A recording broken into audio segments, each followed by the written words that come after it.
Welcome back to Behind the Bima. We got a great episode for you, a conversation with Rabbi Burg, the CEO of Aish International, doing enormous, amazing work. But first, the great Rabbi Moskowitz is back and better than ever. Back and better than ever with the great Rabbi Goldberg. Now, Rabbi Goldberg, this is a momentous few weeks here in Boca Raton. Momentous. We are not just teaching Torah, but we are spreading Torah. And these are the weeks where you really put yourself out there to encourage people who benefit from your Torah to be able to support the Torah. Is that uncomfortable for you as a rabbi who views himself primarily as a teacher, someone whose mission in life is to spread Torah? Obviously, fundraising and enabling you to do that is part of the process, but is that uncomfortable for you? Just for those people watching or listening who think that this was like a setup, we don't talk in advance. We don't know what we're going to cover, and we don't know the answers we're each going to give. In fact, our wives sometimes wish we scripted this a little bit better. Sometimes we get some feedback afterwards. Yeah, perhaps we should have. Maybe we will. It's a great question. It's a big question. Do rabbis belong in fundraising? Some rabbis won't touch it with a 10-foot pole. It's not their job, responsibility. I'm a religious, spiritual leader. I teach Torah. I'm there to pastor the flock. And monetary, money, mundane, other people should do. And other rabbis live for fundraising. They love it, the thrill of the chase, when you get a yes, when you land, they get a... I'm somewhere in between. To me, fundraising is a necessary evil. I wish I didn't have to do it. In fact, it's possible I play the lottery more often than I should, not for myself, Baruch Hashem, but I have a whole conversation with the Almighty every time I buy a ticket. It's irrational because I only buy a ticket when the lottery's over some insane amount. As if winning $50 million wouldn't change the shul in my life. It's only when it's closing in on $1 billion that I'm willing to buy the ticket. It's irrational and it makes no sense, but I do buy it. And every time I have a little conversation with the Ribono Shel Olam before I purchase it. Here's what I do. Here's what I said, how I'd use it. Here's who I'd hire. Here's what I'd build. And every time he's like, nice try, you're going to have to go out and do the work the old-fashioned way. You're going to have to raise it. I don't get a thrill from it. I don't love it. I don't live for it. I get enormous relief when it's done. But I also entirely embrace the responsibility of it. I mean, rabbis are entitled to no judgment whatsoever of rabbis who see themselves in their roles differently. But if you have dreams and you want to make them happen, then that's what it takes. Ein kemach ein Torah. I mean, the reality is it takes the money and resources to pursue the dreams. So it's hard to have dreams and expect somebody else to raise the money or give the money for it. And they see through that. If you're not the one who's willing to put yourself out and make the time and become emotionally vulnerable and do the ask, then do you really believe it? And how badly do you really want it? So I think it's important for rabbis to do it. We're actually coming up to those parshios where Hashem told Moshe, V'yikhu li truma. When we're coming up to those parshios that you want to build a mishkan, you have a dream. Hashem says you don't have the luxury of saying you're not in fundraising. You're Moshe who's teaching the Torah, and you're the Moshe who's got to raise the money for the Mishkan, and you're the same person. You know, it's interesting because we've now been together for many years, and I learn a lot from you. I have learned a lot from you, and I continue to learn a lot from you. It's mutual. But one of the things that you've taught me along the way is that fundraising is part of having a vision. And what I've found, just observing you and some of the people that you've solicited donations from, is they get excited by your vision. Right? It's not just an ask for money to keep the lights on, but you're selling them on a story. You're telling them on what can happen if they give to you. And I've actually seen, it's amazing, people get excited. They want to be part of that journey. They want to be part of a winning team. They want to be part of someone who has a vision for the broader Jewish future. So it's not just the ask, but it's the vision. And I think that's something you excel at perhaps more than others. Like you have that vision, you have that drive, you have that ambition. Yeah. And I think that's what gets you excited, is being able to sell that. More than I appreciate that. Again, you have to genuinely be excited. So the rabbis that don't want to do fundraising, they may not have dreams, and if they have them, they may not be excited and really want to attain them. There's dreams and there's dreams. You know, there's the wish list and the resolution list. The wish list are the things that if I had all the money in the world, if I won the lottery, I would love to. But I'm not actually ready to put in the work or trade off something I'm doing now for it or take risks. And then the resolution is like, okay, this is the plan, and this is how we're going to get there. And I'm sick and tired. It's like mitachas sivlos mitzrayim, the savlanus. I have no patience anymore for this. We need to hire that person, or I need to start that entity, or we need to, like that little bit in a very small way, behind the Bima. Right. When we came back earlier, a few months ago, we had this little intro. Actually, people told me they really enjoyed our little walk through memory lane, including one who would like his band to be over and would like to be back on, the winner of our talent show, who would like his excommunication to end and a right to come back on. He could submit his application. I mean, there's a great example where Behind the Bima was born during Corona, hit its peak then when people on Wednesday nights at 9 p.m., desperate to see us, see each other, hear what's going on in the world, hear our guests, watched it live and scheduled too. And but then it ran its course, and it got not stale, but it got tiring to sort of chase guests, coordinate the timing that works for them, make sure that the technology and their Wi-Fi speed and what do we do with it and how do we publish it and will it get out there? And like, you know what? I don't have patience anymore for that. So either we end it or we're impatient enough to change it. And Baruch Hashem, with generosity and help, we were able to put this little studio together and we were able to get Noah and his team and others involved. And now we've got, and it's our dream. Like we made it. And now what happens is everyone who comes through Boca in South Florida, we hear you're in town, we say, let's record. That's why, by the way, we've got many episodes ready to go. So instead of every week be like, oh, did we get anyone behind the Bima? Oh, is it going to happen this week? Can we squeeze it in? Will it happen? Will we record? Can it? Now it's like we've got, thank God, a nice group. So that's like a microcosm. That's also true for our campus that we're building. It's true for the global campaign, and it's true for any project. Like you have a dream, you're excited about it. Got to make it happen. You got to make it happen, and fundraising is a big part of making it happen. Now, that was the softball question. Now we're going to go behind the Bima, because this is the real question about this, and this might be one that our wives might not appreciate. But because so many people view you as a rabbi, they view you for your pastoral care, and you excel at that, and you genuinely care about people, do you feel, or are you afraid sometimes, that when you make the ask, it changes the dynamic of the relationship? Someone who says, Rabbi, you've always been there for me. You were there with me when my parent passed away. You were there for me when I was sick.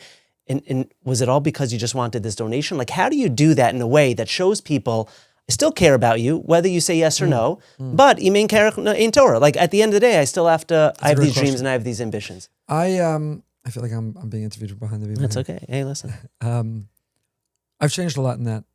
And in fact, I used to be a big believer of, I don't want to ask, I don't want to upset the relationship. Right now I'm the rabbi. Once you introduce money, now it gets awkward. If I ever feel that, it's because I don't really believe in what I'm asking for.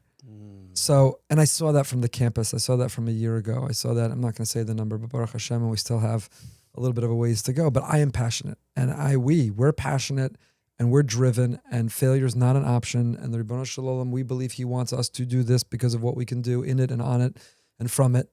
And so that comes across in those conversations, and I start every one of those. I had many, in fact, to the point that maybe I'm fatigued and I need to get back on it because there's more money to be raised. But every one of those conversations started like this. And Rabbi Moskowitz, I believe this, every fiber of my being. I would say to them, this is a dream, this is what we're building. We think Hashem wants it. If you want to partner, it would mean the world. And if you join us, we can do this. If this, then that, right? If you help us, we can do that. What speaks to you, what's meaningful, it's not bricks and mortar, it's not square footage, it's what we can do here, who we can impact, the change we can make, what we can represent. And if it doesn't speak to you, or you don't have the ability, or you've already allocated elsewhere, there's no hard feelings. It changes absolutely nothing about our relationship whatsoever. I really believe it's all from Hashem. And if it's through you, that's fantastic. And if not, it'll be someone else. It's equally fantastic, and it's no problem. And there were people like, this is not my thing, or right now I don't have the ability, I wish I could. And it didn't change an iota of the relationship. So if you're really passionate, you believe.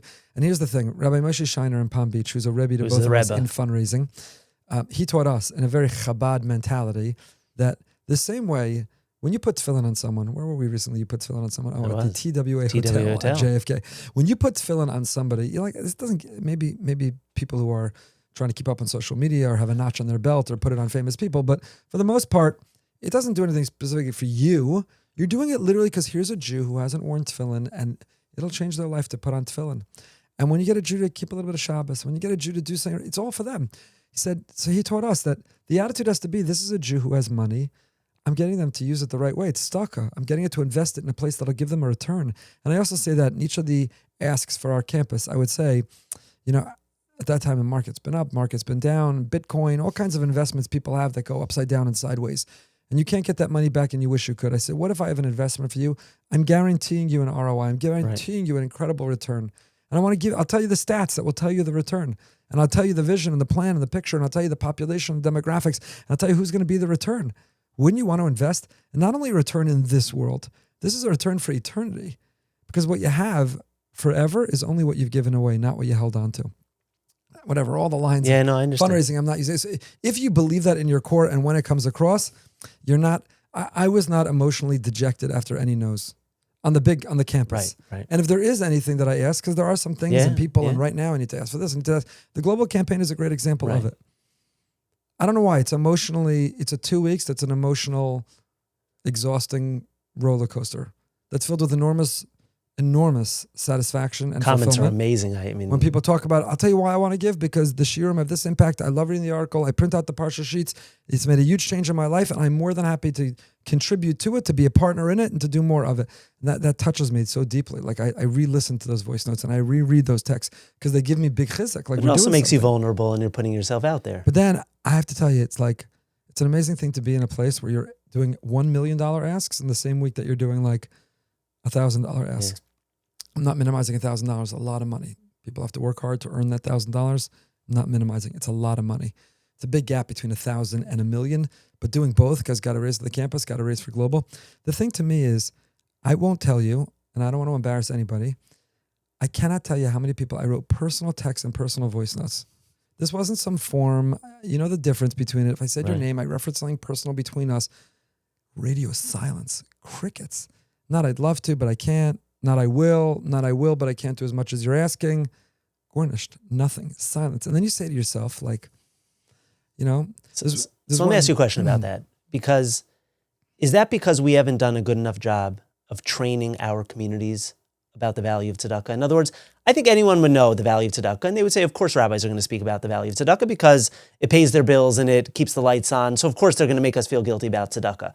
But in a world where we're pretty much unparalleled in the level of affluence, by and large, obviously we have challenges, but as a Jewish community, basically in the history of the world, like have we done a good enough job from the younger ages, through college, through choosing your profession, your career? We had Rabbi Neuberger who spoke about this a little bit this Shabbos.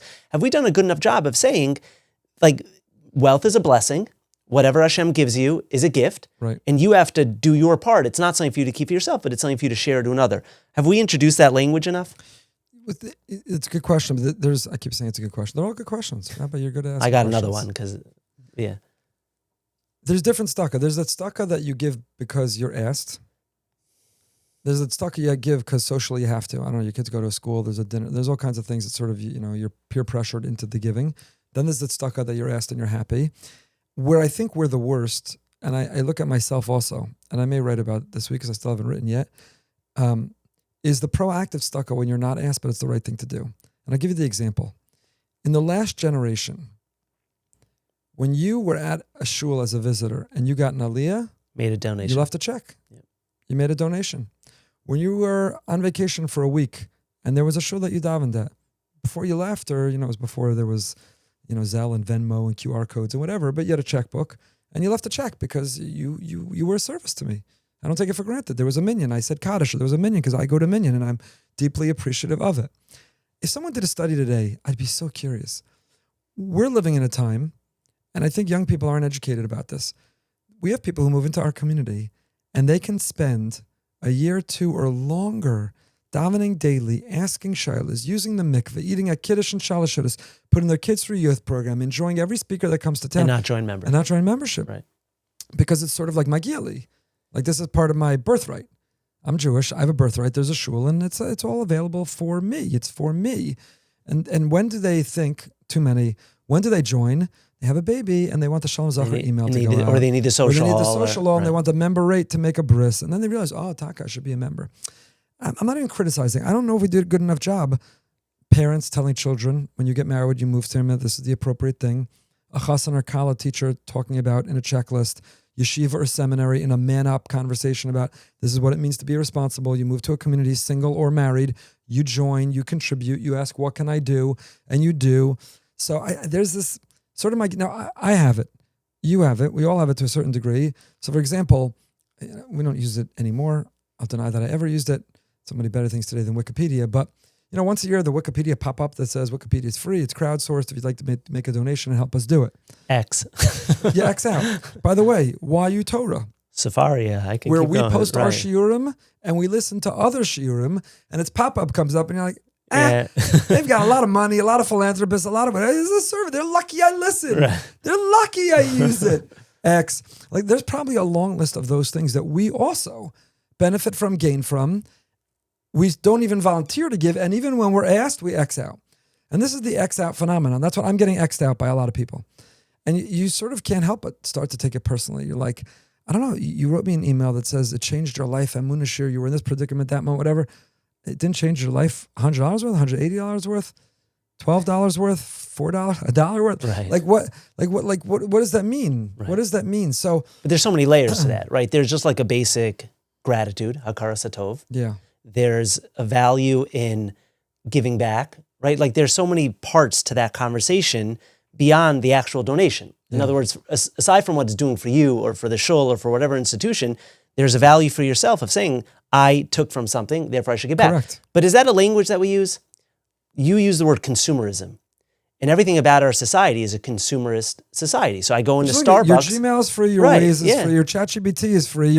And I have it the way I want it. So I go into living with a muda Starbucks. costs money? Right, and I go Chutzpah. into Starbucks. It's no longer like, oh, you just get a coffee. I could have the coffee any way I want. And you're going to make it the exact way I ask. Right. And people, that mentality filters back down, where now I'm a consumer in shul, as opposed to an investor, as opposed to a supporter, a partner, stakeholder, different language, which says it's not I'm giving and you're taking, but we're in this together and it's a partnership. Absolutely. Like be a stakeholder. That's why Right. when I've been reaching out, and when I thank the people who do respond, I say, thank you for partnering. Not one penny of this goes in my or your pocket. The shul pays our salaries, thank God. But there are costs for the fact that we publish, promote, produce, share, spread, all the things that people, and we're grateful. It's such a privilege, such an honor, and so grateful. It's a little bit also of a curse of being a shul. I was flipping Right. through, this is the part where maybe we could or should be censored or censor ourselves. But I was flipping through a Jewish newspaper this past Shabbos, and there was a full page ad, and it was of a rabbi who teaches, and his organization. I won't even say what it said. I don't want to, because it's not a judgment of him whatsoever in the least. He's got an organization. It teaches Torah, does outreach, serves a purpose in its community. And so you need money, whatever organization. Everybody does. There's no one you could talk to. And I can say this, Rabbi YY, Meaningful Minute, Rabbi Sheis Taub, Rabbi Manas Free, anybody who's out there. When you're tied to a shul, it ends up becoming a handicap. That's not the right word. It ends up becoming sort of a liability. Because they're like, why would I have to contribute? Those shiurim he's giving, like, there's a shul who pays everything. The shul pays everything offline. But to be able to share and promote and reach more people and help and play that role, and you need to help the people online. So that becomes And that's a what's challenge. authentic. That's what I don't, sometimes people get cynical about this, but it really is authentic. When you make the ask, and I know you, and we've had many, many, many conversations about this, you genuinely just want to grow it, right? With more resources, you could grow the brand, you can grow the ability to reach people, you can grow the market. Like there's so many opportunities out there. I'd like to grow Rabbi Moskowitz. I'm telling everybody right now. Oh, no, Rabbi no, Moskowitz gives an extraordinary parsha. all right, 3 all right. ideas in 30 minutes every We week. cut this out, censor. With a hot dog roller and all the trimmings and toppings, and on a really sponsored week, other accoutrements as well. And it's super popular and everybody love it. But I would love to say the whole world should be listening. Yeah, the whole So world. you know what? The reality is that to publish, to share, these things, the quality of it. The quality of it. Right, the you recordings. could, like a lot of shuls have, when they do a program, there's like an iPad that's crooked on a tripod that's tipping over with sound like you're in the middle of an empty, cave. Or you could have excellent sound. And you can have and it could be published on time, and it could be easily accessible, and it could be on podcast player, and right. But those things they don't happen by accident. So you value, you don't value, you help, you don't help. This too, it's like from Hashem. If he wants it, the good news is it helps my davening a lot. All these obligations or responsibilities or dreams and hopes. So you have conversations with Hashem, like if you want it, help me with it, please. Oh boy, speaking of davening, by the way, I wasn't even going to go here because this is a total pivot. But you hit a milestone in your Siddur snippets. And I want to give you a big mazel tov. Thank you. I remember when you started this years ago. I remember you were on vacation. You said, I want to start going through the Siddur. We're going to call it 6-minute Siddur snippets. And I remember asking you at the time, I said, what happens when you get through the Siddur? Yeah. You said, I got a long way to go for that. You are now 7 years into it? 706 snippets. Wow. Through the Amida. We started with Modani all the way through. The idea was a lot of rabbis struggle with, what do you teach between Mincha Ma'ariv? First of all, I think that's less of a struggle because now you just have minion factories. You don't have shuls anymore. There's no cut out the Mincha Ma'ariv anymore. So, and we had gone through, you had your things you taught, I taught my things. You went through them. But it was hard because each day you were like scrapping around and you didn't feel like you got anything out of it. Parsha, upcoming Yontiv, what should we do? And I said, you know what, the Siddur daily. Actually, Mike Senders, Mr. Senders, all of us Shalom passed away this year. Mr. Senders inspired me a lot on that because we would teach other things and he would say to us basically, look at us like, really? Right. We're here davening. Like, help us do something with davening. Right. And that really inspired. We started at Modani. We've gone all the way through the end of the Amida. We've had generous series sponsors, annual sponsors, daily sponsors through the year. Very grateful to them for it. Record it, put it up. It's on all platforms to be able to listen and actually want to do more with it. at one point maybe even write it up, publish it, because it is literally every word from Modani through the end of the Amida. Now we start a Chazar Sashatz Kedusha, and it is endless because when you finish long Tachanan, short Tachanan, there's going to be Shabbos davening, Yantiv davening, Machzor davening, benching, Zmiros. It's endless to take words that we say all the time and have no idea what they mean. The biggest beneficiary of Siddur Snippets has been me, and I grow from it. I forgot so much of what I taught. So what do you do? In other words, do you say, when I'm teaching this, I'm going to focus on this? I'm not going to, because you obviously can't conquer everything. I have in my office like a row of Svarim on the Siddur. I try to go through all of them, get ideas. And then I try to whittle it down to things that you can increase your kavanah while you're saying it. So game-changing ideas about, while I'm saying these words, here's what I could be thinking, here's how it could transform me, instead of just sometimes... But I'm saying in your private Shmon Esrei. Oh, because your Shmon Esrei could take 4 hours then, but obviously it's not, and it's overwhelming. Do you say to yourself, like if I'm on the bracha Barei Chaleinu, like this week while I'm teaching it, I'm going to focus on that? Or are there always things percolating in your head? There's always things percolating. It depends. Fundraising is a lot of Barei Chaleinu. Preparing a big drasha, Atachoni Ladam Das. Yeah. A lot of other people and issues are always every day in Shema Koleinu, Rifa'enu. Like everybody, you struggle, your mind wanders. We're going to talk about this tonight. We have a siyum. Actually, by the time this is published, it will have been last week. But we have a siyum for the Siddur Snippets, Amida. Doing a Zoom, anybody could join, whether you're part. Here's the other thing, coming back to the last conversation. All comes full circle. Here's the other thing. I'm not going to say who. There might be a major Jewish media personality who said to me, you're doing it all wrong. You got to create a paywall. You put a little taster in front of the paywall. People enjoy the shiurim, the classes, everything you do. And then with a paywall and a membership, that's when you really give the stuff. And it's Mahu b'chinam afatu b'chinam. We just read about Hashem giving the Torah at Har Sinai. He gave it for free. We've got to give it for free. I don't want to go to that model. For Torah, I don't. It's not a business. It's Torah, but Torah in Kemach in Torah. So I don't want to go to that model of the paywall. So everyone's invited to the siyum, whether you're a BRS member, a BRS global member, or what I call a moocher and a freeloader. They're all. Sorry to just say it. Censor that out. No, leave that in. Last week, one of the shiurim was sponsored by somebody who wrote sponsored by so and so. No longer a freeloader. I saw that. That was the name of their sponsorship, and I loved it. Oh, again, I'm pointing a finger at myself. I'm trying to, as I'm feeling this, think about, where am I a freeloader? What don't I want to be a freeloader about or on? You once told one of the most powerful stories, and I won't tell who it was or the details of it because I don't want to out the person. You told in a drasha a story of someone who, when they were younger, got a scholarship to a particular university, and later on in life, when that person came into a little bit more means, one of the first things they did was made a donation back to that institution, and they had nothing to do with that institution again, but for the simple reason of such gratitude that institution took care of them years ago, and now that they have the ability to be able to get back, and it made such an impression on me. That person is unbelievable. He did it with multiple institutions, that when he was young, a child of immigrants, and others were there to help him when his parents couldn't afford to pay. He could have said, like, I did well, I'm at a different stage of life now, I made my annual donations to those places. Are wealthy institutions, they don't need exactly. me. It's the next generation's turn to help them. He went back and he said, I want to pay it forward so they can give that to them. There's just different mentalities. You see it. We see it. They're the people who know the joy of giving and they love to give. And they're the people who would give you their kidney before they're going to give you a penny of their money. Right now, we already had Bar Cooperstein. We have Sapir Cohen and Sasha coming. And then we have Eli Sharabi coming. And the money we're raising is not coming to us. Zero overhead, zero us. It's going exclusively right to the hostages. These are people whose lives were, when you say put on hold, these lives were, this is modern day slavery. They were captured. They were held hostage. And so you see it, we have to raise a certain amount of money. We said, let's reach out to a certain amount of people. Each gives this and we're good to go and we can help them and it's beautiful. They're the people who, before you press enter, they're like, thank you, Rabbi. Thank you for the opportunity. And other people, explanations, why not? Why they don't deserve it? Why it's probably not this? Why? There's just, I feel bad. I feel sad for the people who don't know the joy of giving. So how do we change that? How do we introduce that language?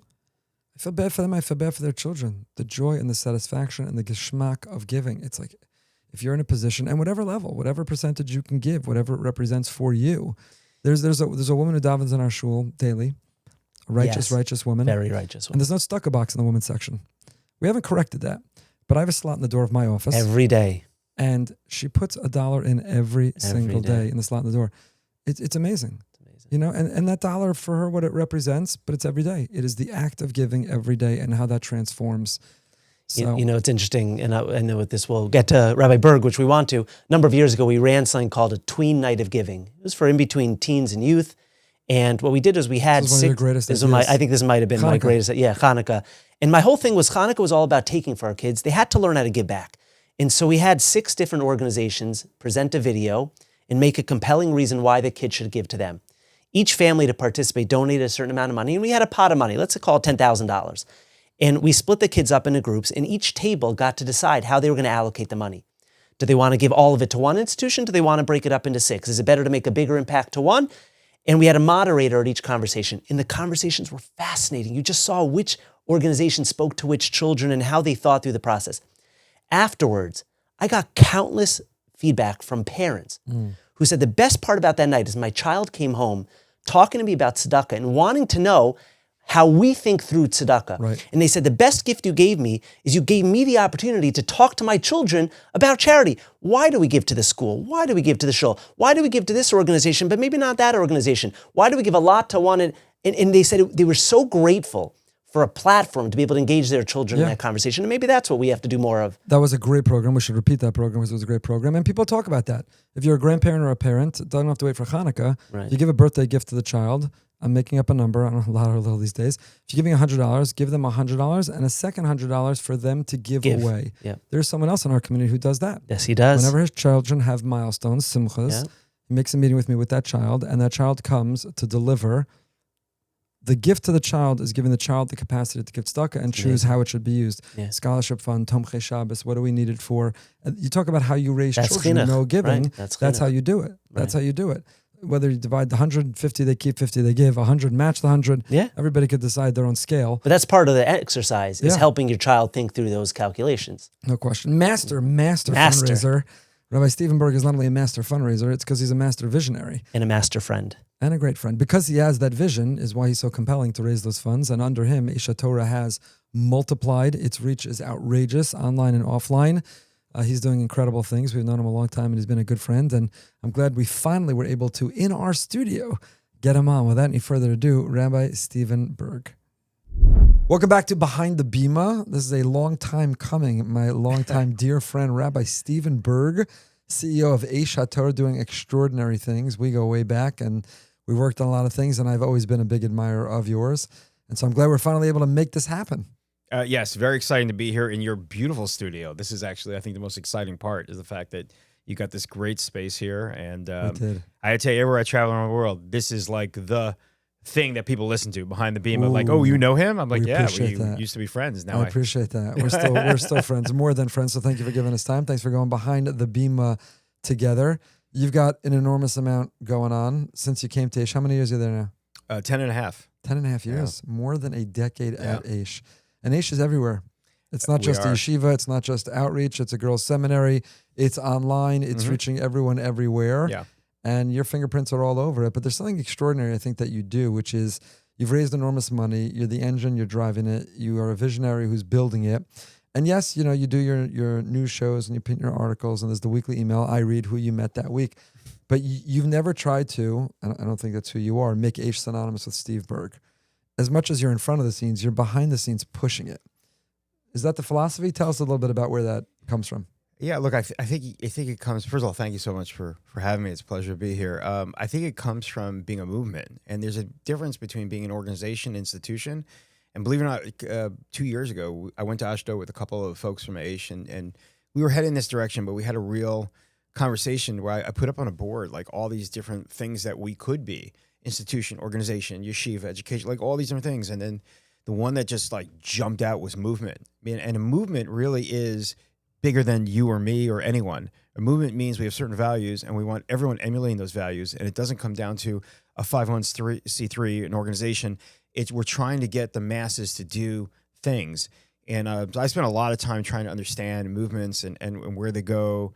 And so I think because of that... Are you trying to become a movement, or do you think you already are a movement, trying to be a bigger movement? I think Rav Noah Weinberg in his heart and soul wanted to be a movement. And I think that there's a conflict between movement and building an institution organization. And it's hard to get out kind of past that. So in my mind, everything I've done, you know, Aish started 50 years ago. And when I came on 10 and a half years ago, my goal was to take the values of Noah Weinberg and Aish and push them out. So I've tried to stay true to those values. But part of staying true was I think they always genuinely wanted to be a movement. And I don't know that we ever fully got there. And so my goal, and again, my goal is, let's say I disappear one day, no one even notices. Level 5 leadership. Good Right, degree. correct. It just keeps going. And if you could do that, there's nothing that you can't do. So what is it? I want to get into this because I think you're onto something in my own little modest, humble, tiny way with what we're trying to do here. You know, the BRS vision of diversity and unity, and I don't need to get into my whole spiel, but more than that, our online, our living with the moon, and the things, you know, we aspire to be a little bit like a shtick, a little bit of a movement. So I'd love to continue to unpack this conversation about like what is, how do you define movement, right? So it used to be a yeshiva, outreach center, discovery program, and so on. And it was branches. It was a branch here in Hollywood or by Nightingale, my buddy. You have branches. And now it's not just, and then it's online. We'll talk about the numbers and the portal and what's doing online. Unbelievable. But you're saying it's not just like, here's the brochure. You know, we have Aish, the brand, and then underneath it, we've got the yeshiva, the seminary, the outreach, branches. It's when you look at it collectively, it's a movement. Define movement. Movement is a set of values that we all kind of agree to. And, you know, if you look back historically, Jewish history, there was a Hasidic movement. The Hasidic movement came because people were so broken after Shabtai Tzvi and all the things that had happened. And it was right before the emancipation. And they created a movement. And if you remember, the Vilna Gaon was appalled, you know, at this new movement. You know, and you have the Muslim movement, and you have Zionism, and you have a lot of movements throughout Jewish history that never took away from the 613 commandments and never took away from who we were, but it gave us this additional kind of push upwards. And I think that, you know, in Aish, I distilled it to 3 values that we believe in. The first one is wisdom. We believe that every single Jew, we started a vision, Aish Vision 2030, we're going to get 3 million Jews to study Torah by 2030. After 5 years, we had over 4 million followers, 1 million video views a day. We were doing really well. And so we pushed it to every single Jew. Just say those numbers. You just said them way too quickly. Okay, sorry. Slowly. No, say that again. The goal was 3 million The by goal was 3 million and you Jews were already at? We're over 4 million, well over 4 million followers, and we do 1 million video views a day on social media. Wow. So we immediately realized we need to go further and bigger. What I say now is our goal is to get, and that was 20% of the Jewish population is 3 million. Right. So our goal now is to get every Jew to studying Jewish wisdom. And, you know, one of the most common questions I get asked is, what's the difference in you and Chabad, right? Chabad's a movement, Aish is a movement. And what I say is that Chabad is much more experiential. They want you to experience it. They want you to do the chesed. They want you to do the tefillin, right? Candles. You're into the experience. Aish is much more intellectual, right? We're the guys, the discovery guys. We want you to be able to learn, to study, to delve into it. Doesn't mean that Chabad doesn't have Torah study. Doesn't mean that we don't have experiential, but it's what your emphasis is on. And for us, that a Jew can't live without Torah. It's like water to breathe or water to drink or air to breathe.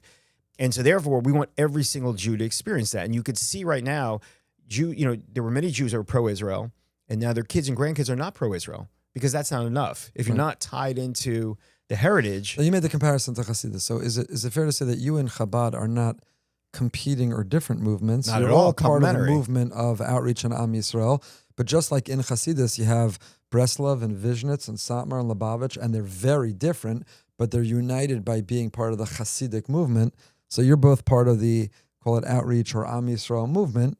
Just different branches and approaching different ways. I literally never use the word outreach. I don't consider us to be an outreach organization. So that's the only thing I would say a little So what are you a differently. movement of? Education. We believe that every single Jew needs to study Torah, and we need to make it palatable and open and easy to someone who doesn't know Aleph Beis, right? We don't realize, the Orthodox community, thank God, has grown tremendously. But if you go to our Torah website, you see a rabbi in a tie at a lectern. The average Jew is not going to respond to that. For the Orthodox community, it's great. It's awesome. And even I don't know. I certainly haven't ever thought of it. And I'm not sure most people would distill Aish down to, if you said, what's Aish and what's its movement? It's a movement to get every Jew on the planet learning Torah. Yeah, It's funny. That's it. It's interesting. That's it. And that's our first value, because that's what we believe. Because I think the average person say Aish, like what word comes to mind? They say outreach, rooftop. Well, we've been around 50 years, fellowship. and people have a certain knowledge of us, but right now my numbers are in the millions, and so how do you define that? Let's go back to that. 1 million people watching a video a day. How do you convert watching a 90-second reel to learning Torah? First of all, do you consider that learning Torah? Do you have to make a Berachas HaTorah before the 90 seconds? First of Can all, you watch the reel in the bathroom? Do you make a Berachas HaTorah? You're asking a fascinating question. Let me tell you that when we started this, we basically woke up 5 years ago and said that we need to create a vision. You know, when I took over 10 years ago, right? So when I took over, Noah had passed away. We were basically bankrupt. There were a lot of challenges. We got through the challenges. And then after 5 years, we had to go from being reactive to proactive. What are we going to do? So we sat with Rabbi Burg, who's the Rosh Yeshiva, the leader of our movement. I said, what do you want us to do? And I have something that I like to say to people, and you, of course, will appreciate this, that vision without implementation is delusion. Right? We're smart guys and come with the greatest vision in the world, but if you don't know how to make it happen. So we went to Rabbi Burg and said, what are we supposed to do? Rabbi Burg said, like Rav Noah Weinberg, that he felt that the greatest issue facing Jewish people is the majority of Jews have no relationship with the Almighty, with God. The way to change that is through Jewish wisdom, Torah. So we said, we're going to get, he wanted 6 million. I bargained him down to 3 million. Mm-hmm. We're going to get 3 million Jews to study Torah, right? Okay, great. Thank you so much. How are we going to do it? Right. Social media, right? So we go to social media and we say, we're going to go and get to all these people. But we say, we can't really put Torah on social media. So what we'll do is we'll leave breadcrumbs from Instagram and TikTok back to Aish.com. And, you know, and we learned, and I have to thank Bob Diener publicly here. Bob Diener, who hotels.com, getaroom.com. He told us former guest on Behind the Bima. Absolutely. Well, that, yeah, of course. I mean, everyone. I think that's on top everyone who's anyone. I think that's on top of his resume. Yeah. Former guest Behind the Bima, then hotels.com. Totally. Yeah. I'm sorry. I should have started with that. Sorry. I apologize. So anyways, he said to me, he said, look, Steve, where you start your journey is not where you're going to end it. And you need to know that. It was the most important advice I got, because we realized very shortly that number one is people do not like to leave their social media venue. Yeah. Number two, the social media companies don't want you to leave, and they're going to try not to let you leave. And number three, you can give Torah content on Instagram and TikTok. And we didn't realize that at first. So we shifted and pivoted, and we gave real Torah content to people, and people were relating to it. What I've realized now is, in a good way, we built up this massive following of people getting, I sat with a foundation head. She called it bite-sized Torah, right? Aish gives bite-sized Torah, Instagram and TikTok. So we're building out something called Aish U now, which is basically we're seeking university accreditation. We're going to be giving classes online, and it's going to be the next step. Really, you like TikTok, you like Instagram, here is a class that's going to rock your world. And get this, we're using AI, right? Why are we using AI? If you go to that class and you have zero background, AI will make the class for you. Let's say you have partial background, the class will be a little bit differently. Let's say you have a lot of background, it'll be a little bit differently, right? So AI can basically take our educational module. We have an AI rabbi on the website right now. We've done in the last 4 months, 150,000 interactions with our AI rabbi. 25% of those we consider very serious conversations, and we can lay out literally every piece of it. AI is changing the world, right? And so the Torah world has to be able to move with that. First of all, there's so much I want to get to. Yeah, we have to take a step back, because all we've talked about is Aish so far, but Steve Burg is not Aish. You didn't, unlike many of the people at Aish, you didn't come up through Aish. It's not like Aish was Makari of you and it changed your life, and now you want to be a branch head and you came up through the organization. You're an outsider to it. So we'll come back to that in 1 second. But I want to just follow up on the numbers, right? Because we play this game. Here we are in the Behind the Bima studio, and Baruch Hashem, Behind the Bima, while I enjoy it and I'm proud of it, is sort of, I don't want to call it the least. I don't want to insult anybody, but if you tell me that you've got X amount of time to listen to Efrem Goldberg, I'd say the Parsha Shir, the Amunah Shir, the Turn Friday to Erev Shabbos Shir, a lot of other things, right? So I look at that and I say, Baruch Hashem, there are people enjoying, and I get to learn with people virtually, and I want to grow those numbers. And so for a long time, I was amateur. For a long time, I was posting it and dealing with it in-house and just doing it myself. And I decided it's time to go pro and to try to help others, to try to get the help of others, to try to reach more people with it, because if it's resonating, I feel like that's my responsibility to Hashem. I'm not the brand, the Torah is, just like with you and Aish, but let's reach more people. And sort of the pushback or the conversation always goes, are numbers the only metric, and how real are they a metric? If you want someone to listen to a shir and have their life changed and transformed by it, is it about the click? Is it about the hit? Is it about the numbers? Or is it about the change, the transformation? And that's why, how do you know that you're converting? So 1 million views a day of a video, could be that person scrolling the reel. It's for a few seconds. They're moving on to the next thing. It's better than not connecting to Jewish content. To be clear, there's no question that little reel, that 90 seconds or longer or less, is touching their Jewish soul in a deep way. It's meaningful, and it's better than if it didn't. But is it Torah learning? Does it qualify as Torah learning? And how do you convert the person from the 90-second reel? There was some wisdom in that. I enjoyed that too. And I want to find out more, and I want to dive deeper, and I want real connection to that wisdom. I want to start learning with someone. I think Partners in Torah is now under Aish. Yeah. I want to locally check out my local synagogue shul rabbi. I want to online go to Aish U, where I'm taking real classes and I'm going to get to the Chabad model of real experiential. How do you convert? So the question really is, how much do the numbers really mean? First of all, numbers can be inflated, and we know that algorithms and online marketing and buying views, I don't mean buying bots, but I mean even real eyeballs. But how do you convert the views, the numbers, which are intoxicating? They're really seductive and intoxicating. Yep. 'Cause you see them climb, and you're like, wow, we're doing stuff. We're doing big stuff. We're changing the world. This isn't only a question I have for you. I'm sorry for the long-winded question. No, it's not only a question I have for you. It's a question I have in general. So I just had it with somebody high profile recently offline, where I asked, as fearful as we are, as concerned as we are with the influence of Tucker and Megan and the others, and their numbers are in the millions, and the people watching them, right down here in our backyard, the nightclub incident in Miami of Nick Fuentes and Andrew Tate, and these horrible people who have a combined, I think, 10 million followers who are singing and dancing to Hail Hitler. How much does the online world correspond with the offline world? Do we sometimes confuse the two? Because they're so inflated and they're so easily manipulated. Does it really reflect? Does it really represent what's happening offline? So there's a lot I just threw at you. But, sure. But that's what I'm, that goal of we want every Jew learning, is it achieved and accomplished through these soundbite, real, micro-dosed experiences online and those numbers? I'll tell you a few things. Number one is, I think. Thank you for letting me get that. No, I think it's great. I'm happy to help. I will lay out a couch, and you can tell me all the other issues you're wrestling with. Good. And, look, number one is God runs the world, right? If we don't accept that, then nothing else matters, frankly. So when you're putting content out there, you need to understand that God runs the world, and God is going to make sure the right people need to wind up at the right places. And I think we get so caught up in those. And look, I'm a metrics guy, a numbers guy. I'm running an institution. I'm making sure everything is running, and we're going where we need to go. But we're God's people, God's chosen people, and we have to be a light to nation, and we need to push the light out. So I think that's number one. Okay, you're putting out good stuff. God is going to make sure a lot more of that happens than we do. But having said that, I like that we live in a metrics world, and I'm looking at Amazon. I'm like, how did Amazon know exactly what I want, right? All of those algorithms exist. Right.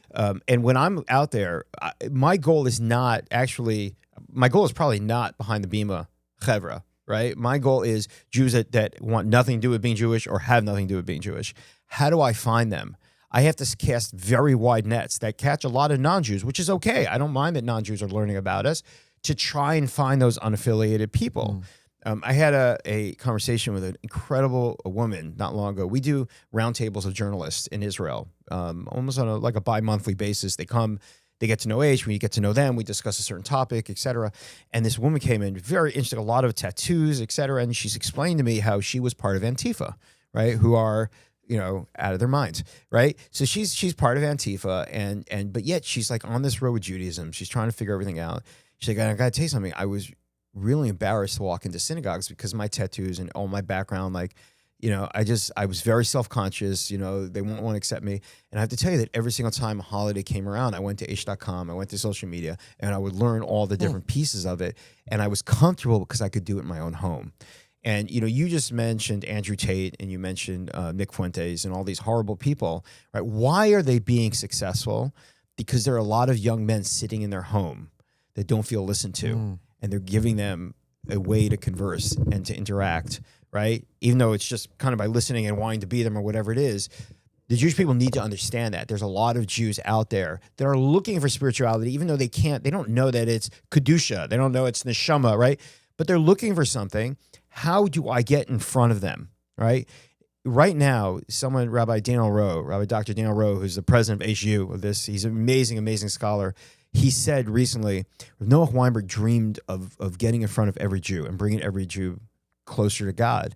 Today, we can do that. Every Jew is on social media. Right. So if I can master the algorithms, if I can put out really good content, if I can know where I'm focused, and I can watch those numbers to try and get in places where hopefully it's not the places, necessarily where the connected Jewish community is. It's those other places, right?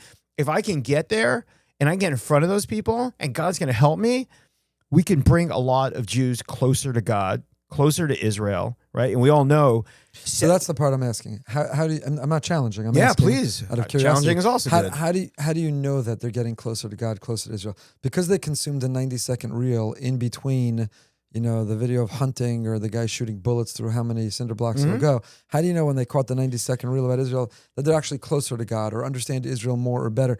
Take us behind the Bima on the tech. Is there something I'll tell you. at the end of the 90-second reel? Is it like click here for more? So there's two kind of places where you start, right? The first is what I call giving people content without their permission. What does that mean? That means this, right?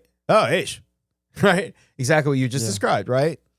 The second step is giving people permission, content with their permission, which means they followed us. So when I went from 0 to over 4 million followers, right? That means, I like this enough to say I want more. Right. And then there's more points of engagement where I can engage that person. Even if I don't know their name, I know their IP address and I could see, you know what? They're following this on YouTube and this on Instagram and this. I can follow that IP address to know this person is engaged with us. Right. Interesting. And for us, like some of the most incredible experiences, we have something, and this started years ago. Again, so that's critical. You just said, which is you're measuring engagement. Yeah, absolutely. So it's not just looking at the numbers of how many people watched, where it's this just generic number of anonymous people. You're tracking engagement so you can follow up the most engaged. It's quality and quantity. You're constantly quality and quantity. That's what you're trying to constantly engage together. But I was mentioning that for years we had something called live chat, right? Live chat was started by Bob Diener. Yeah. People were coming to the website, aish.com, and they pop off, right? So what do I do with that person? Yeah, I'm giving them something, right? So what we did was, if you're there for 15 seconds, a rabbi pops on. Hey, can I help you? Yeah. It was called live chat. And we had a whole bunch of rabbis around the world on different time zones just monitoring and getting into chats of people. And we had a whole system where level 1, level 2, level 3 was we would encourage you to physically go into some place, right? And by the way, one of the beauties of Aish being a movement, right, is I'm not interested in cradle to grave. I want to get someone, I believe that I can reach unaffiliated and connect them. And then I'm happy for them to go to Bogertown Synagogue. Off, right. I'm happy to go to Chabad. I'm happy to just join the Jewish people because over 70% of Jews in America are nowhere. Right. So if I can identify them and get them connected up, right? Now with AI, a lot of those chats are started by AI. And if we think those are significant chats with AI, it'll be handed to a live rabbi so I can get more done. How big is this team? I mean, for everything that you're talking about, producing the content, distributing the content, tracking, engagement, follow-up, you have a huge team of technology? Not huge. We have a couple dozen people. Not huge. It's based in Jerusalem and some other places around the world, depending on the content. Not as huge as one would think. A couple dozen, and they're cutting edge. They're holding in the latest technology. Yeah. We run like a tech company. We run like a tech company. That's the way we measure ourselves. That's the way we look at ourselves. It's fascinating. I think the average person listening or watching right now who, again, associates Aish with overlooking the Kotel, outreach, discovery seminar, doesn't know this whole arm or branch of what you're doing. But let's take a step back. Let's go behind the Bima with Rabbi Steve Burg, not just an infomercial for Aish, not that it's an infomercial, but the people learning about it who didn't know about it. You're not Aish. We know each other for a long time. You go back, YU, the YU world, call it. How do you end up at Aish? Tell us about your childhood, your background, and your professional experience that put you in this seat until then. Yeah, I mean, my dad was a pulpit rabbi for 45 years. Passed away, Allah Shalom, in Brooklyn. If anyone lives in Brooklyn, they go to Ocean Avenue, Avenue V. The street is named after him because he was in that shul for 45 years. He was an amazing person. I learned, everything I am really came from him and my mother. And I grew up there, went to YU, walked into an NCSY Shabbaton 19, decided this is what I want to do. Did it for 22 years, all over the country. I was international director for 8 years. Last 5, I was also managing director of the OU. Spent a lot of time at the OU, NCSY. I kind of grew up there. Went to the Simon Wiesenthal Center for a couple of years, and then Aish came calling, and that's where I went. I had 25 years in the Jewish community before I went to Aish. Everything I did for 25 years was basically God getting me ready for Aish. And what I saw in Aish was the ability to affect every single Jew in the world, which was my goal. I love the Orthodox community. I'm part of the Orthodox community, but we're a bit insular, and there's a huge community out there, and we need to get them closer to the Jewish people in Israel. And frankly, if you ask me, in the last two and a half years, what has crushed me the most has been seeing Jewish kids going up against Israel and not following Jewish values because we just kind of left them out there for other people to pick up. Right. And like I said, over 70% of Jews are not connected to anything, you know. So to me, Aish was that global communal, let's bring the Jewish people together. You know, I personally, if you ask me on a personal level, I believe that it's been a 3,500-year journey and we're coming to the end. And the end is in Israel. You know, I do a lot of writing and I write a lot of op-eds. And one of the things I talk about all the time is that what the world is not understanding is that whenever a Jew walks into a country, it's like James Bond. Like, where are the exits? I don't want to get caught inside, you know? So, okay, oh, great. I'm in Spain. Oh, North Africa. I'm in England. Oh, there's France. You know, we're always looking for the exit. But now that we're back in Israel, there's no exit. And they're making that mistake that they could just drive us out to another country. Yeah. We're back home and everything is kind of settling back there. And we have to figure out exactly how we can continue to help all the Jews come together to do what they need to do. And it's on so many levels. And so I think Aish, to me, was this massive international, incredible place that I agree with the values and I love the people there, that I felt I could do the best job affecting the Jewish people. You mentioned your father, of blessed memory, your parents. Who are the other influences, mentors? Who else put you on this trajectory of wanting to impact the Jewish people in this way? That's an excellent question. I had many mentors along the way. Rav Sobolovsky in Bergenfield is my personal Rebbe, and his commitment to Torah is why I think I'm so comfortable there. I'll be honest with you. I don't. This is probably not the answer you're looking for, but I'm happy to give it. My inspiration is God. Like, I feel very close to God. I feel very pressured by God. You know, sometimes like we got a big budget. You know, my budget coming in was like $8 million. Now our budget is 35, 40 million. Like. And there's a lot of pressure. And sometimes I'm like, you know, God, why me? You know, it's like Fiddler on the Roof. You know, we're chosen people. Can't you choose someone else for a while? You know? So for me, it's basically, if you believe in God and you read the Bible and you understand all this, then this is what we have to do. So, I mean, for me, it's David Melech, King David. I tell people, King David literally, I read the book of Samuel over and over again. King David, you know, at the beginning of his life, his father-in-law wanted to kill him. At the end of his life, his son tried to kill him. The middle of the Philistines tried to kill him. And he got a lot done. You know, so for me, like in communal Jewish work and everything I'm doing, I'm like, if he was able to like survive all that, like I'm like the end of his life, he's an old man. So the answer is David Melech. Your parents and David Melech. I think so. I think the Bible. I look back to the Bible. So when you're looking at the books and the budget, coming up a little bit short or feeling the pressure, what does Steve Burg do to not get anxious? You know, do you sleep well at night? Do you just let you take the edge off? What do you do to relax? I know that God's on my side. And I know that he's my partner. He's my full partner. And I think that so many of us just forget that. How do you know? What if you bit off more than you can chew? What if God's saying, Steve, I've been with you, but come on, buddy. Like, you're taking on too much. You're moving too fast. Slow down. Yeah. I may quote Rav Noach here. You know, I believe, you know, they once, someone once said to him, he says, you know, I can't believe in an angry, vindictive God. And Rav Noach said, oh, I don't believe in that God either. You know, I believe in a loving God who cares and loves about me. And if I'm on his team and I'm fighting for his team, there's no way that he's going to let us fail, right? It's hard. He wants to see how bad you want it. I've seen in 10 and a half years of age, like incredible miracles. Like we were pushing. And God's like, okay, you know, it's like playing football, you know, like, you know, you got it to within the 10, I'm going to get you to the goal line. And I see that over and over again. And that's it. I'm not to tell you that I don't like, you know, feel tremendous pressure and things are difficult, et cetera. I do. I feel that. I feel tremendous weight.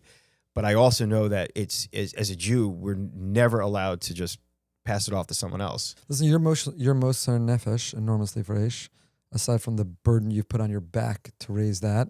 And you could have coasted and just kept things going, but instead you have dreams and vision and ambition, and you've grown it, which is amazing. You've also been traveling regularly, once, twice a month to Israel, between Bergenfield, Israel. It's exhausting. Your amazing wife and kids also deserve credit because they're sharing you with the Jewish people, with Klal Yisrael. At what point do you worry that Aish has become synonymous with your identity? Like, who is Steve Burg without Aish? What if tomorrow you separated the two? Do you ever have to do anything or take any time to remember, like, turn off the Aish? I'm asking not with judgment. I'm asking because I also struggle with that. Oh, yeah. In terms of my identity I think and things a lot of I people believe do. in. So, like, how do you ever say, you know what, for a little bit, like, I need to turn off Aish and stop being in the race for Aish, sell Aish, dream Aish, push Aish, and just be Steve Burg, Eved Hashem, husband, father, son, human being? Look, I feel very blessed. I think when I was younger, I was arrogant. I think a lot of people are. You know, you go to the White House, you're in the room, you're not in the room. There's a lot, you know. And at some point, God, you know, I fell on my face a bunch of times, like I think most people do. And one point I realized I'm nobody. Tell us about one of those failures. Tell us when you fell on your face. Totally, yeah. I was at the OU for 22 years. You know, I worked there very hard. I got to the top. I was running things. And then I got like crazy pushback from some of the people there. And I realized I can't go any further. I can't get it where I need to get it to. I need to go do something else. And I went to do something else. And then like my whole social circle, 22 years was like kind of gone. And like all of a sudden I was in charge and people would come to me, I need this, I need that. I'm like, yeah, no problem. The second I was no longer able to help them, like I had work friends that just were no longer there. No one did anything wrong, but like it was like, you know, 90 miles an hour into a brick wall. You're like, where did everyone just go? Right. And then you realize that like you're left with your family, you're left with God. You're like, that's where you are. Was that a good reset when you look back now? When you were going through it. Yeah. When you were going through it, it kind of felt like Conan O'Brien, if happened? I quote a great philosopher, American philosopher, Conan O'Brien said, and he came to Aish. I kid you not. He was on my roof, and I told this to him, that if you watch his commencement address from Dartmouth, 3/4 is hysterical because he's funny. He gets there, and then all of a sudden he gets serious because he was given the Late Show, and then he was kicked off. You know, Jay Leno came back, and he had a like very public embarrassment. You know, and he said, they tell you whatever doesn't kill you makes you stronger. What they neglect to tell you is it still almost kills you. And I told him that. We're like on our roof. I'm like, can I just tell you something? I quote you all the time, you know? Yeah. And it's like, oh, thanks, you know? And I said, and I tell this to people when they're going through pain. When I was like, you know, you ever go to Shiva Call and we're like, oh, don't worry about it, you know, it'll make you stronger, you know, like, yes, but I'm in pain. Right. And you have to understand that, you know, that God gives us pain to get us to the next level. But so when you have to be empathetic to other people. Sure. But once you get past that pain, I look back and I look forward to the day where this is all not on my shoulders. It's not going to be my call. It's going to be God's call. But when that day comes, like I have these dreams of just like, I don't even know, like selling falafel someplace, you know, like, you know, and worrying about the next guy to walk in and making a good falafel, you know, but until God says, you know, you're in the army, you're in God's army. So until he comes in and says, okay, dismiss, man, like, that's it. What am I going to do? Like God says, this is the Jewish people. Mashiach has to come. We've got to rebuild the base of Mikdash. You know, you need unity and love in the Jewish people. You got to bring people. You got to do all these things. And in general, the jobs that I've done in life are the jobs no one else wanted or no one else would do. I'm like a bit of when there's a problem, I'll fix it. And so I just realized like, okay, I got no choice. I got to do this. So it is what it is. You know, until God shows up and says, you know, thanks for playing or, you know, something else, I'm in. But you're able to disconnect when you need to. You're able to shut off Aish for a little bit and be a person.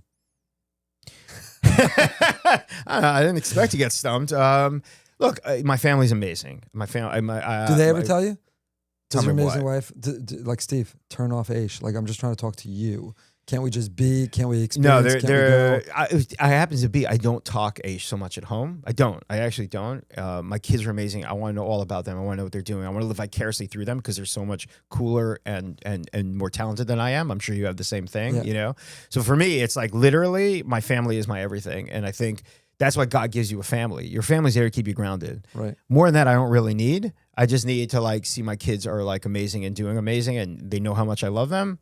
That's my, you know. I love to tell the story that I also had the privilege to, and was with you several times at the White House. But I think the first time that I was there, I was so excited. I was so pumped. Yeah. And our congressman, who was my dear friend, really got me ready. He said, you know, get over yourself, look around, take it all in, and then say what needs to be said.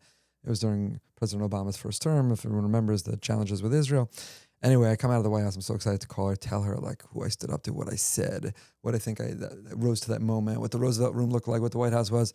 She's like, it's all amazing and it's incredible. Listen, tomorrow's garbage day, so whatever time you actually get in tonight from the airport, just don't forget to take the garbages to the curb. Yep. I'll tell that story because I wasn't upset at her for that. It was like that was exactly her job. Like, listen, be excited, be impressed, and then remind me, don't forget to wheel the garbage to the curb. Tomorrow's garbage day. Yeah. So that we have good wives. When I went to Aish, I had a certain job trajectory. I was very involved in politics, like you, White House, this, that, lobbying, et cetera. And people were surprised, like kind of when I went with Aish, you know. And I told them, and this is absolutely true. I understand that standing in the Aish based medrash is more important than standing in the White House. Let's not take away from the White House and the incredible things that go there, and we have allies, et cetera. But you need to understand perspective. And perspective is standing in the base of medrash and getting people to study Torah and getting people to connect to God is what God wants. And you can't get caught up in the other stuff because you need to understand exactly what his priorities are. So let's get back to Aish. Aish is a place that seems to be of opposites and competing things, and somehow it's able to integrate them together. So, for example, it's a legitimate, traditional, hardcore base medrash. Mm-hmm. I've had the privilege to sit and learn there a little bit and to even speak there over the last several years. And it's a classic base medrash, compete with any other one. On the other hand, the Aish Online is sort of provocative, some of the pictures, some of the titles, some of the topics, some of the articles. So it's able to manage that balance. On the one hand, Rabbi Burg Shlita, who's really a gadol in our time, a posek of the Jewish people. Thanks to you, I've had access to and admire enormously. And also was on Behind the Bima. We interviewed him in his office in Yerushalayim. I remember that. Thanks to you. How cool is that? Thanks to you. But he's a hardcore Haredi leader. Mm-hmm. He is hook, line, and sinker. Not only a card-carrying member of the Haredi Israel community, he's a leader of the Haredi community. And on the other hand, Aish is a place who the yeshiva has lone soldiers. It is part of certainly, the war, honoring and appreciating the IDF, observing, the yeshiva itself, the post-high school yeshiva component, Yom Ha'atzmaut, Yom HaZikaron, and the like. It's balancing that. How do you, or how does Aish balance these competing sort of interests, hashkafas? It's all things to all people, or it's its own thing in its ability to do that and integrate? What world does it fit in exactly? Well, first of all, it fits in no world, which is what I love about it and why I wouldn't have it any other way. Meaning, to me, this is the Jewish people. And I've got to figure out how to do this with the Jewish people. And so, we get beat up on almost every side. It's fascinating. This past week, we had one of the left leaders in the government in Israel came to the Aish roof, with his contingent, and we talked about Torah values, and some of the people in the Haredi world found out and screamed at us, and the same day someone else said, "You're not Zionist enough," and they screamed at us. And I said to Rabbi Burg, it's like, it's so funny. Like, I got called a Zionist and anti-Zionist in the same day. And he's like, that means we're doing the good stuff. Look, part of it is why I ran the World Zionist Congress, right? Aish Ha'am, we had a party in the World Zionist Congress. We had the youngest candidates. Actually, I think a lot of people put very prestigious Jews up there. We actually went out and we put influencers and collegiate students that were fighting their universities. Those were the two big groups that we had, and it was fabulous. And when we got to the end, I wrote an op-ed before the results came out, and I said, no matter what happens, Aish is going to meet with every party left to right. That's what we're going to do. Again, people screaming, people on this side, how you do this, and guess what we did? We met with every party left to right. And to this day, we have relationships with everyone from left to right, right? Doesn't mean I agree with them. No. And they actually know that, right? And we never got to the other values, right? We started with wisdom. Yeah. The second value of Aish, there's three values, but the second value is love.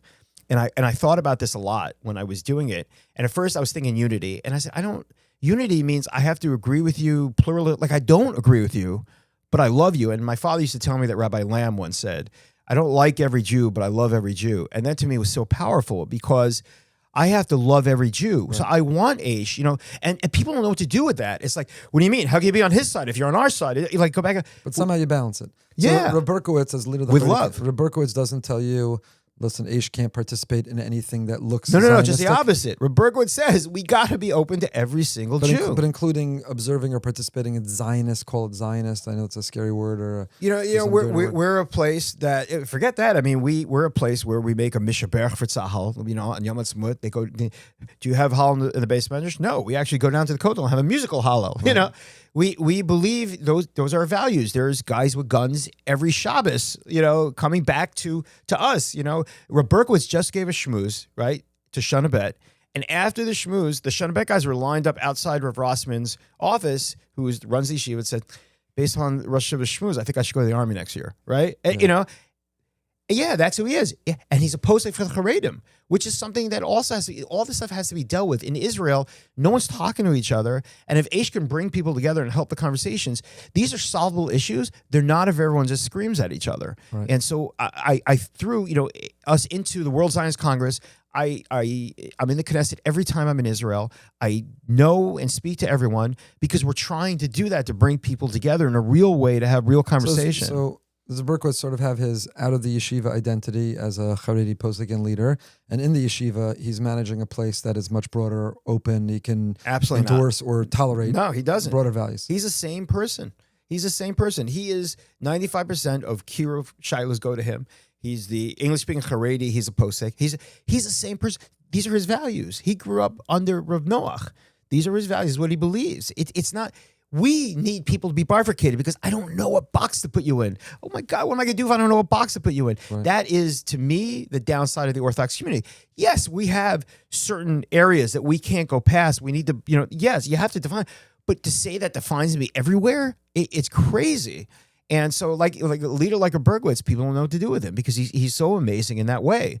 And I find very much, I'll go to a Berkowitz. I'll see a Berkowitz. I'm a pretty smart guy. I've been at this for 35 years. I'm a CEO. I know what I'm doing. I'll say, look, if the Rosh Hashiva, thinks we shouldn't do this, just tell me we won't do it. Because I feel that I need to place myself with the checks and balance, right? And I think when the world doesn't have checks and balance, that's when we get in trouble. And what about the online world? Does the yeshiva or of Berkowitz ever push back some of the provocative imagery, pictures, topics, titles of articles? Aish is provocative and cutting edge, and if it were a classic yeshiva, you're not going to see, I don't want to even name, but classic yeshivas wouldn't have websites that are putting out those images and articles. Yeah, for sure.